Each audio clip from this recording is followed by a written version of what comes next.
As we pursue our creative careers, we often face challenges that leave us feeling down and unsure if this is really the journey that I want to take as a creative. I don't know if you've experienced this, but for my own experience, I've been at a place where I've been struggling a bit with self-doubt as a creative, and overall that feeling of not being sure if I am truly walking the right creative journey, if that's something I could say. We often face challenges that leave us somewhat unsure and held back about the journey. I have been there myself. I've struggled with self-doubt. I've struggled with the fear of judgment. I've struggled with a couple of things as a creative that have really held back my progress in becoming a better creative, if I should say that, or a better artist or a better photographer in this case. And at times I've really found myself asking these questions. Am I doing something wrong? Am I forcing myself in a space where I'm not meant to be?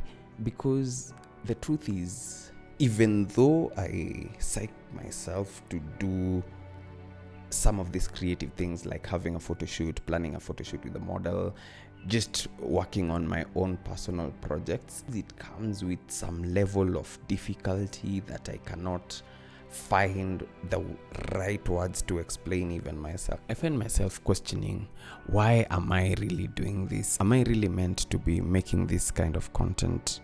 Is this what I want to really be doing? I've found myself really questioning the process other than enjoying it. So in my bid for looking for inspiration, I came across a couple of guys who were talking about this concept of resistance and how resistance can hold you back from achieving your main potential, no matter what it is. I truly discovered that resistance takes different forms. This could mainly be in form of self-doubt, procrastination, and sometimes that feeling of wanting to fit in, if I could say the truth. In short, I've come to discover that resistance is that nagging voice at the back of your mind that keeps you from starting anything, that keeps telling you how you're not good enough, that voice that keeps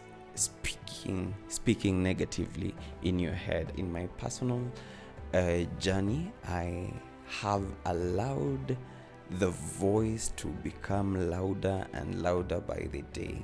The ironic part is how resistance really keeps us from achieving our full potential. Giving yourself permission, I believe, is the key to overcoming this thing called resistance. By permission, I mean permission to fail, permission to try out, permission to experiment, permission to become, permission to believe in something, permission to create, to dream about something, permission to make your first pitch, permission to do anything that really comes to mind, anything that you've always been afraid to do or try because you simply have this feeling of not being good enough or not being the right person to do that thing. I think the key thing is pushing past our doubts, pushing past the ideas and the thoughts that you're not good enough, pushing past the limitations that you think are before you, and allowing ourselves not to worry too much whether you are good enough to do it or if you're the right person who should be doing it.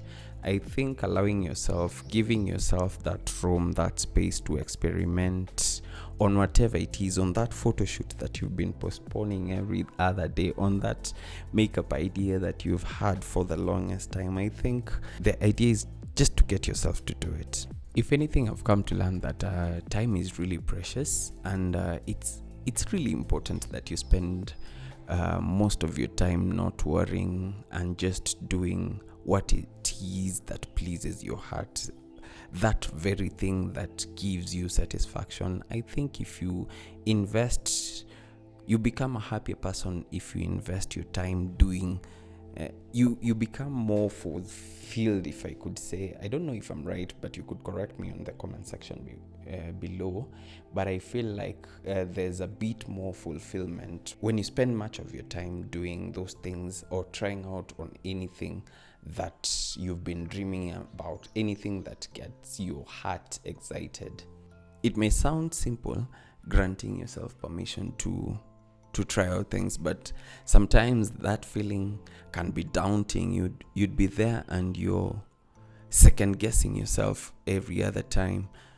I think there's much more suffering when we deny ourselves the opportunity to try out new things. We suffer even more with our thoughts, with our feelings, with everything, when we don't give ourselves the permission to do things that have been in our hearts and minds for a very long time. I think that is one of the most painful things an artist can ever do to themselves. If anything, there's incredible joy in letting our stories and visions get to other people, letting other people interpret what you've always had in mind, the ambitious thoughts that you've always had. I think there's a beauty in allowing people to interpret.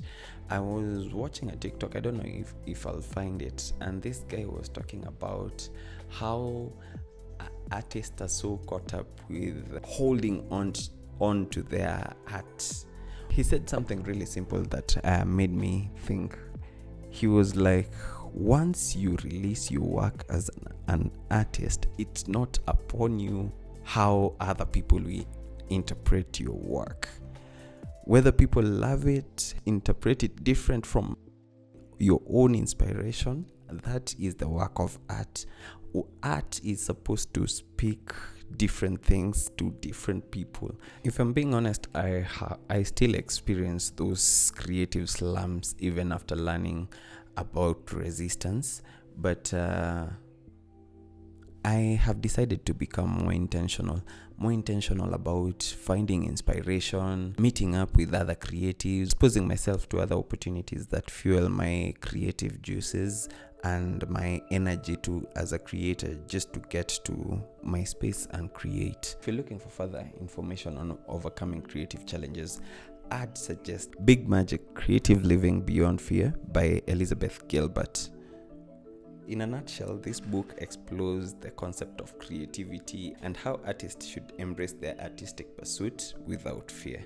You should check it out. It has really resonated with numerous creatives, and it's given insight on how someone can just arise on their creative journey. So yeah, give it a read, and I think let its wisdom fuel your passion in anything that you'd want to do.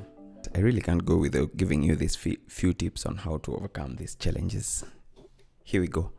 Point number 1, do not be afraid to fail. Failure is a natural process of your creative journey. Do not be afraid to fail. It's only through failure that you get to understand what you're supposed to do, what you could have done better, what you should do better next, what you could do better in the next one. But by having your thoughts clouded by the idea of failing, I think it's the first sure way of not getting anything done. If you think about it, the worst that could actually happen is you would have made something that doesn't work. And that's the worst that could really happen if you get yourself to do something. But the good thing about it, you will have learned something from it. Point number 2, you need to find inspiration always. By the way, sometimes all it takes to get unstuck is just finding new inspiration.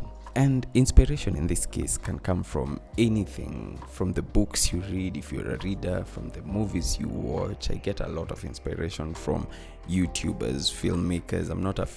I don't consider myself a filmmaker, but I get a lot of inspiration from filmmakers on YouTube. You could get inspiration from something as simple as there's a plane passing.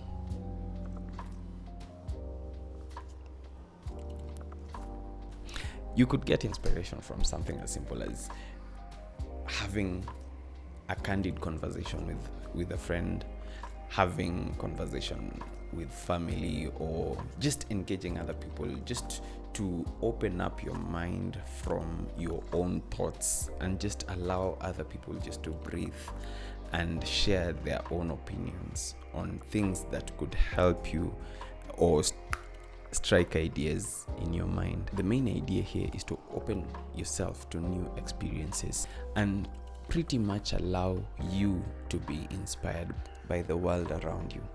Point number 3, you need to set realistic goals.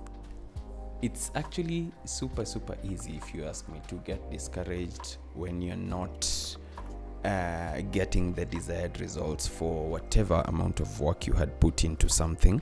The one sure way of not setting up yourself for failure is beginning by setting realistic goals. Point number 4, taking a break. This will not only make you fresh, but also you'll come back to work with this fresh set of eyes, with this new ideas. So it's really important. It's really important that we allow ourselves time to just take a break from work, even if it's a minute, and just relax and focus on other things, re-energize, then come back and tackle that work. You'll find more progress when you take those little breaks and do other things that give you joy, then come back to whatever it is that you are trying to accomplish. Learn to celebrate your success. Successes. Is it successes or success? Come on. Learn to celebrate your success. Guys, it's super important to celebrate your success. No matter how small it would be, it could be, or it might seem at that very moment. Learn to celebrate. Learn to pat yourself on the back when you achieve something that you've put your time into, something that was just a thought and you've brought it to life. Learn to celebrate those little moments.